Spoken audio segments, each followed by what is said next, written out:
Gemini, salamat sa pagbisita. Tarot Tagalog Express tayo ulit. Gemini, Sun and Rising Sign and Venus. General reading para sa Gemini, May 2024. Kunin lang natin kung ano yung nakarelate, tumagos, o whatever. Iwanan natin yung hindi tayo nakarelate. Okay lang yan. Kung di nakarelate, pwede siguro sa susunod na video, dun tayo makaka-relate. So, like, share, and subscribe lang tayo. Or subscribe tayo para mabuti natin yung next na pag-upload. Segue. Pero naniniwala ako, nandito ka dahil may dahilan. Meron tayong makapupulot dito, lalo na yung oracle card sa dulo. Maaaring yung advice doon ang makakasunod tayo. Okay, anong nawala, dear Gemini? Anguish, parang languishing. Merong nangyari sa ating buhay na parang pakiramdam natin talo tayo. Rejection, pwedeng ganon. Nawala, grief, pwede din ganon. Talo, lugi, pwedeng ganon ang nararamdaman ni Gemini ngayon. At tingnan natin kung ano pa ang talo na nga, heartbroken pa. Ouch. Oppression. Api, pakiramdam mo, ano ba yan, Gemini? Pakiramdam mo pinagtutulungan ka. Meron pangyayari sa buhay mo ngayon na pakiramdam mo nag-iisa ka, or pakiramdam mo pinagtutulungan ka ng mga tao sa paligid mo, at masyado kang heartbroken dahil doon. Masyado ka nasaktan. Pwede itong sa love situation. Pwedeng yung pamilya nung kinakasama mo ay ayaw sa'yo. Pwede din iniwan ka sa area ng kinakasama mo, or pwede din na nakikipag-break siya sa'yo at hindi mo na malaya, hindi mo nakita, hindi mo na anticipate na gagawin niya yun sa'yo. Parang yung way niya ng breakup ay unfair, at parang pakiramdam mo hindi ka naman lang binigyan ng pagkakataon para i-redeem or i-explain or pagpaliwanagin.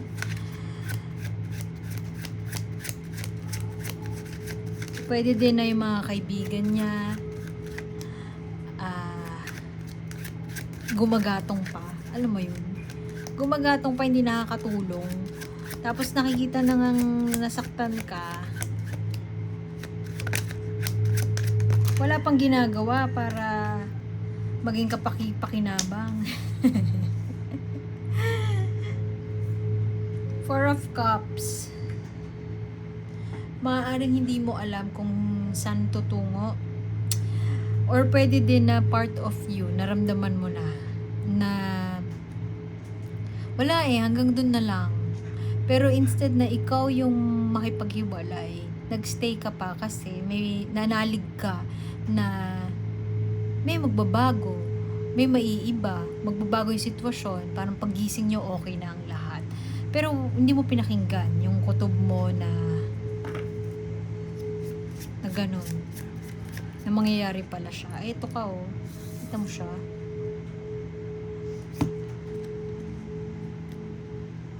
Actually partner sila si Isis. Alam mo yun, may hinanakit ka, kitang-kita naman. Tapos nandun lang yung partner mo sa likod, or kung sino mang tao to, nandun lang siya, parang pinapanood ka lang. Parang pinapanood ka lang masaktan.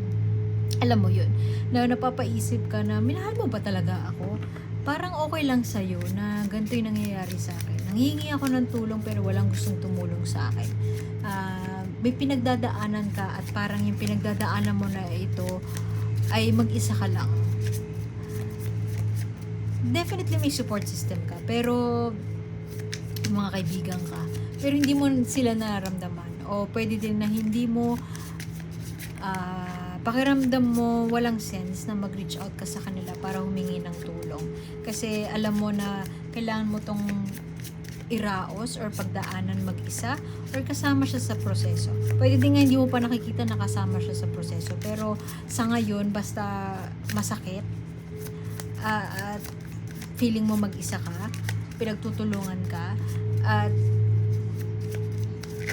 parang ang unfair lang. May mali. So, parang hindi ka na makatulog dahil dun. Sobrang anxiety, di ba? Tower moment. Sorry, dear Gemini. Yung cards mo, pwedeng in denial ka pa din hanggang ngayon. Merong bagay na alam mong patapos na, or natapos na, or tinatapos na, or katatapos lang. Pero, super positive yung pananaw mo at somehow umaasa ka pa na magbabago yung desisyon. Nagsistay ka pa rin doon, na hindi ka dun sa, wala ka pa dun sa point na move on agad. Naghihintay ka pa ng vindication, naghihintay ka pa ng redeeming moment. Naghihintay ka pa ng moment para mabigyan ka ng chance. At parang hindi darating yun. Kasi tingnan mo siya, nag-harvest siya, di ba? Naghihintay ka ng harvest season pero wala nang iha-harvest. El Nino na. Patay na ang relasyon. Patay na ang tinanim. Gemini. Kasi sabi ko lang patay na. Tingnan mo yung lumabas. Death. Hindi ko sinasabi na may mamamatay. Pero, merong pagbabago. May kailangang, pwedeng mindset. Pwedeng yung relasyon nga, nagbago na. Pero, turning a blind eye on. Pilit mong nagbubulag-bulagan. Yan, nagbubulag-bulagan tayo sa nangyayari. Nasa harapan mo na wasak na ang tower. Wasak na yung binuo mong relasyon na sabihin na natin sobrang sacred sa'yo. Binuhos mo yung lahat para maitaguyod siya. Pero hindi mo matanggap na tapos na siya. At dahil doon, patay na nga eh. Wala nang iha-harvest. El Nino na. Nag-aantay ka pa rin na baka may tumubo mula doon sa lupang tuyot na. Oh, Gemini, I want to give you a hug. Virtual hug para sa'yo, Gemini. Pero, wala eh. Ang isang bagay na, di ba ang tubig, 4 of Cups. So, imagine mo, tubig. Iwan mo siya for ilang days. Hindi mo papalitan. Ganun lang siya. Stagnant. Magiging stagnant, di ba? Magkakalumot. Magkakalumot ang tubig na hindi napapalitan. So, yung relasyon ay maaaring umabot na sa ganon. Alam mo na umabot na sa ganon. Siguro may kanya-kanya kayong buhay, may kanya-kanya kayong trip, wala nang quality time together, pwedeng ganon, hindi ko alam kung anong rason. Pero, yun, hindi napabayaan. Pwedeng in denial pa tayo na napabayaan siya kasi nga binuhos mo. Alam mo, binuhos mo lahat. Pero two-way kasi siya. Maaaring pwedeng magkaiba kayo ng love language tapos hindi kayo aware na hindi na pala kayo masaya. So, may paghihintay pa rin si Gemini na mag-work out siya in the end. Pwede ding ine-effortan mo pa rin siya, tumatawag ka pa din kahit sabi niya, layuan mo na siya, yung ganon. So, parang ikaw, ano bang gagawin ko? Tapos siguro, ayaw mo din sabihin sa friends mo kasi ayaw mong masabihan ka na syunga. Kaya, dito na lang ako. Stay na lang ako dito. I will try my best. Maayos ko pa to. Ganon. Medyo malakas ang kumpiyansa sa sarili ni Gemini na thinking na maayos pa siya. Nagsistay siya for the wrong reasons. At kung aalis man siya, may excess baggage kasi nga, pakiramdam niya ay hindi ko nakamit ang hustisya. Kailangan ko bigyan ng hustisya. O kaya pwede din na nangungulit ka, nakipag-break na sa'yo, nangungulit ka na bigyan ka ng closure. Kahit para dun sa tao ay hindi naman kailangan ng closure. Hindi pa siya handa na bigyan ka ng closure. Lovers in reverse, disharmony in relationship. Girl, tapos na to. Tapos na. Pwedeng ayaw kang kausapin, no talkie. Ayaw kang kausapin ni ex, walang dahilan para mag-usap, pero ikaw umaasa ka pa na kausapin ka. Alam mo yung ano, sa pelikula, yung umuulan, tapos may kotse, no? Ayaw ko pagbuksan ng bintana. Tapos umandar na siya, pero dahan-dahan yung andar niya. Tapos hinahabol mo pa siya habang umuulan. Yung mga ganong eksena. Ganon, Gemini, ba't ganon? May kapraningan, parang merong iniisip mo na parang, baka may iba na siya, meron na siyang ibang pinagkakaabalan, stock. May nagsto-stock. Actually, pwede din baliktad, Gemini. Yung energies baliktad. Pwedeng ikaw yung ano, parang tigilan mo na ako. Tapos ayaw kanyang tantanan. Tapos sinabi mo doon sa lover, doon sa ex mo, recent ex mo na, tapos na tayo, okay na ako, wag mo na akong kausapin. Tapos siya, kinukulit ka pa rin niya. So, ikaw yung ayaw mo siyang kausapin. Pwede ikaw yung gano'n. Tapos napapraning na siya kasi, yun, stock ng stock. Sini-stock ka niya.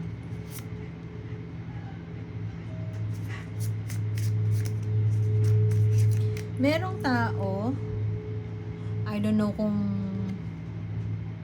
older than you, pwedeng ito yung new person in your life. Pero I don't feel like andyan na siya or kayo na.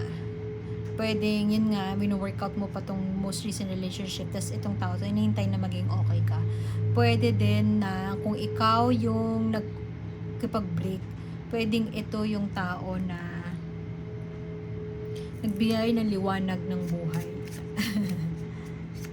Or pwede din itong taon to, pwede din tatay mo to eh. Kung ikaw yung ano, yung hurting ngayon, pwedeng itong taong to, Cancer, Scorpio, or Pisces, water sign, pwedeng siya yung magbibigay liwanag para matulungan ka makalabas dito sa state na hindi mo maipaliwanag ang sakit. Very emotionally intelligent. Malakas ang self-control. Kayang pigilan ang anger, whatever emotions na hindi magandang nararanasan ay kaya niyang pagtagumpayan, kumbaga. Siguro ikaw yung tao na ayaw mong pinipigilan mo magkwento. Ayaw mo magkwento kasi siguro ayaw mong may makailam, hindi mo kailangan ng advice, or pwede din na meron kang plano, so kahit anong sabihin nila, hindi mo naman din susundin. Pwedeng ganun.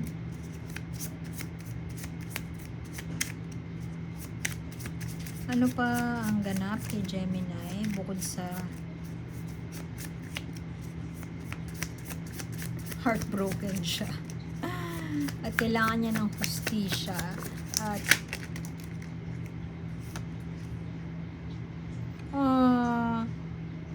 feeling ko itong taong to, kung sino man yan, siya makakatulong sa'yo na mag-heal agad-agad. Gusto nang sabihin sa'yo ng universe na lahat ng resources na meron ka ay nasa iyo. Kailangan mo lang i-wield ang wand at do the magic. Medyo may takot para tanggapin yung realidad ng sitwasyon. Medyo may takot din na umalis sa sitwasyon kasi na umaasa pa si Gemini.